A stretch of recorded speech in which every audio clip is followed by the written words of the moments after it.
La deuxième plus grande région viticole du monde et ses 2000 ans d'histoire.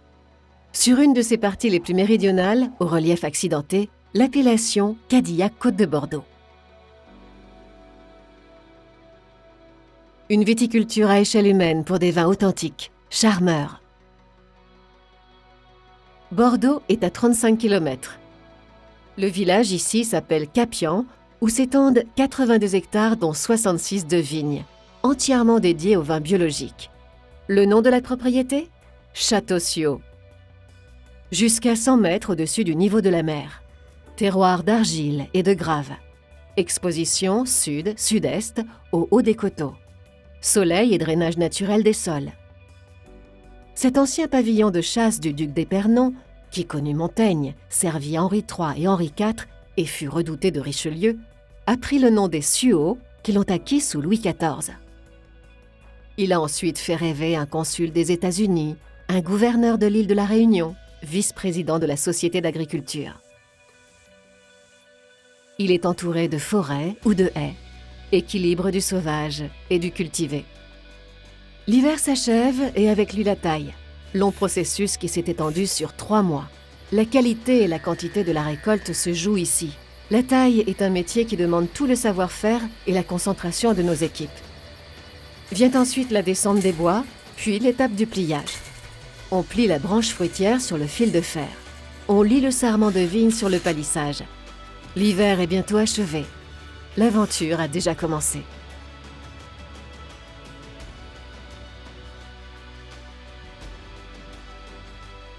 À partir de mars, on travaille les sols argileux afin d'éviter la concurrence des mauvaises herbes.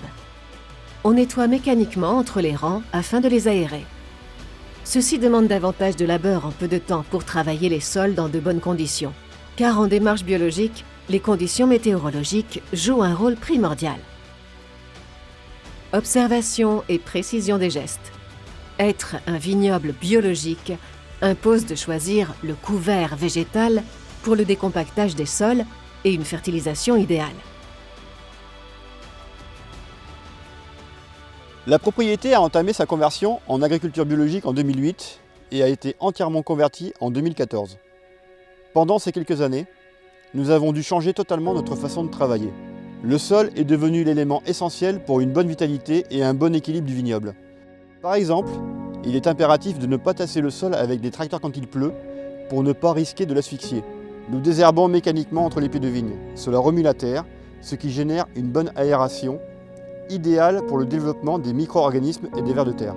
Enfin, la fertilisation par le semis d'engrais verts tels que les pois fourragers, divers céréales, favorise l'enrichissement du sol en matière organique et humus et contribue ainsi à son bon fonctionnement. Toutes ces méthodes culturales, jadis utilisées mais oubliées au profit d'une agriculture plus intensive, a fait renaître sur nos terres un écosystème qui participe à la bonne santé de nos vignes et à la préservation de l'environnement.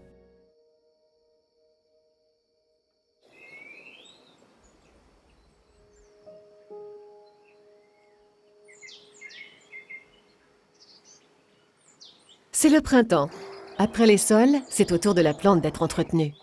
La vigne se réveille et pousse. Selon le climat et la parcelle, on commence à faire des traitements grâce à des produits de contact qui ne pénètrent pas dans la plante mais la protègent de l'extérieur. Mais on ne lutte pas contre la nature, on travaille avec. Les insectes réapparaissent. Des lièvres et des chevreuils passent. La biodiversité est revenue, garante de la santé de tout, du minéral à l'homme, de la vigne au raisin.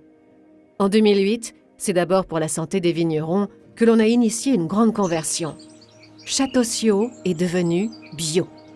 Ce fut un cheminement long et progressif, réalisé sur 5 ans.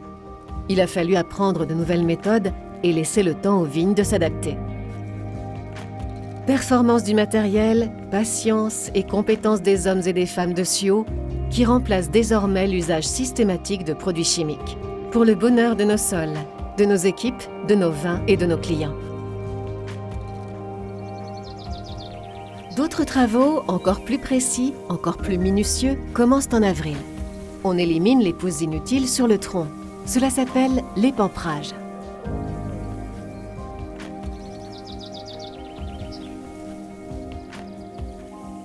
On se sépare aussi des pousses indésirables en haut du cep.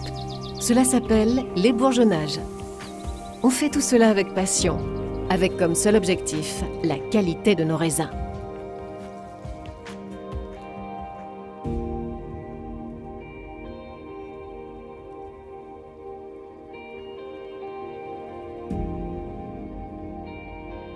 S'ensuit l'étape du levage. Les branches de vigne sont glissées entre les leveuses, ces fils de fer tendus les uns aux autres, afin que les branches poussent droites. Le raisin doit recevoir le plus de lumière possible.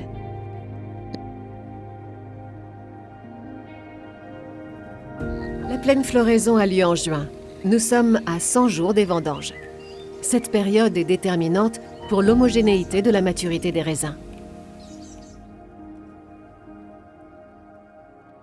Le rognage est effectué fin juin, étape durant laquelle on coupe mécaniquement les vignes en haut et sur les côtés.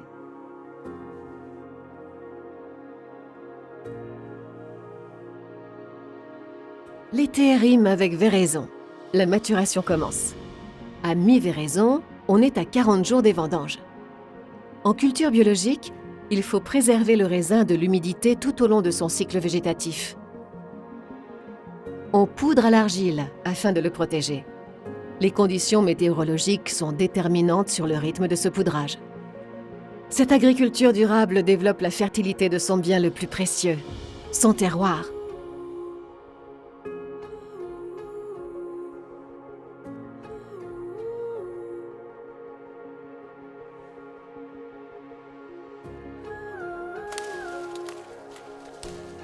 Puis, c'est au tour de l'effeuillage, qui permet de dompter le développement naturel de la vigne. On enlève les premières feuilles qui ont poussé afin de valoriser l'ensoleillement et l'aération des grappes. On obtient ainsi une meilleure maturation des baies et on diminue les risques d'apparition de maladies. Le suivi de maturité est réalisé de manière analytique et humaine. Il permet de déclencher la récolte de chaque parcelle en fonction de sa qualité optimale. Le grand moment est arrivé, celui des vendanges. Pour les vins blancs secs et rosés, la récolte se fait souvent la nuit lorsque la température est la plus basse, afin de maintenir les arômes. Les meilleures parcelles de vignes rouges ramassées à la main sont choisies pour le vin icône, l'Artoli, du nom du ruisseau qui délimite Château-Suaux de son voisin. Les raisins sont ensuite amenés au chai, où ils sont triés avant d'être mis en cuve.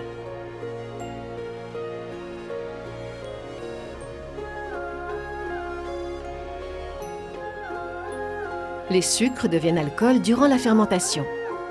On arrose le chapeau, constitué de peaux et de pépins de raisin qui flottent à la surface du mou en fermentation. C'est le remontage. Lors de la macération, les arômes et les tanins se diffusent dans une sélection dont le vinificateur est maître absolu. Le vin est un produit vivant. Levure, bactéries et oxygène sont les outils principaux de son élaboration. Dans le processus du vin bio, on s'en tient à ces notions précieuses. Ainsi, lors du remontage, les levures sont encore nourries en oxygène. Je vais vous parler de vinification que nous effectuons ici au Château-Suaux. Alors, comme dans toutes les propriétés viticoles, la réussite d'une vinification, elle passe avant tout par la qualité de la vendange. Ensuite, nous avons la chance d'avoir au Château-Suaux un cuvier béton qui a été récemment rénové. Et ça nous permet, pour nos vins rouges les plus qualitatifs, d'avoir une zone où on peut gérer complètement la macération, des macérations très douces, grâce à l'inertie thermique des bétons et au contact entre ces pellicules de raisin et ces mous en fermentation. Ensuite, depuis 2-3 ans, nous nous sommes focalisés sur les fermentations alcooliques. L'idée était d'aller jusqu'au bout de notre démarche en agriculture biologique et d'utiliser les levures qui se trouvent dans notre vignoble pour fermenter nos vins.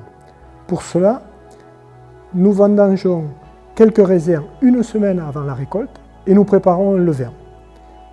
Une fois préparé, ce levain est ensemencé à l'ensemble des cuves dans lesquelles nous récoltons nos raisins. Ce nouveau processus, pour nous, au Château Suaux, nous a obligés à être beaucoup plus exigeants sur l'hygiène de nos installations, de nos chais, mais en contrepartie, ça nous a aussi permis de pouvoir faire des vinifications sans soufre ajouté. Et de fait, depuis 2016, toute une nouvelle gamme de vins ont pu être produites au Château Suaux. Ce sont les Suaux Semperviva.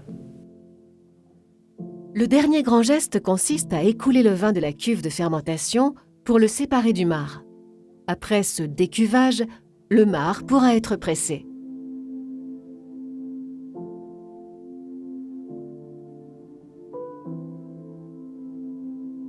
L'élevage correspond quant à lui à l'évolution en douceur du vin, en cuve ou en barrique. Cela peut prendre entre 12 et 16 mois afin d'offrir au vin une complexité selon ses atouts et son identité.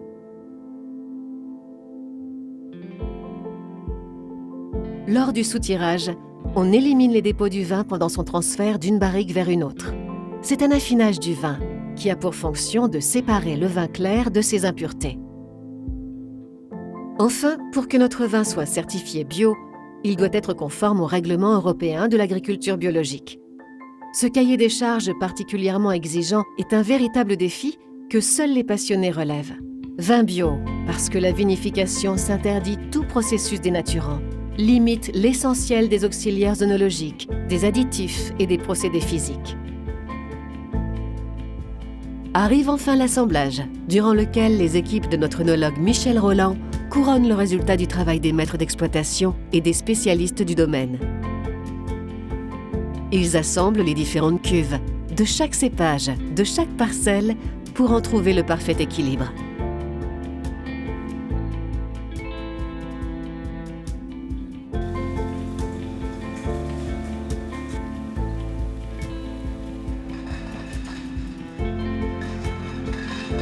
Ce vin n'a plus qu'à être mis en bouteille, avec une attention toute spéciale.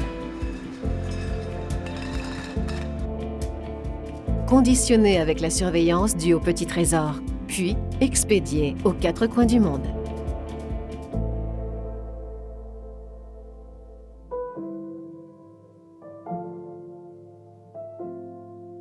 Ce que l'on déguste, au fond, qu'est-ce que c'est?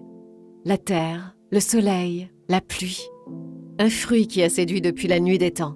Un travail de femmes et d'hommes passionnés. Ce que l'on déguste, c'est un certain terroir, une certaine année, certains efforts guidés par certains rêves. Dégustons.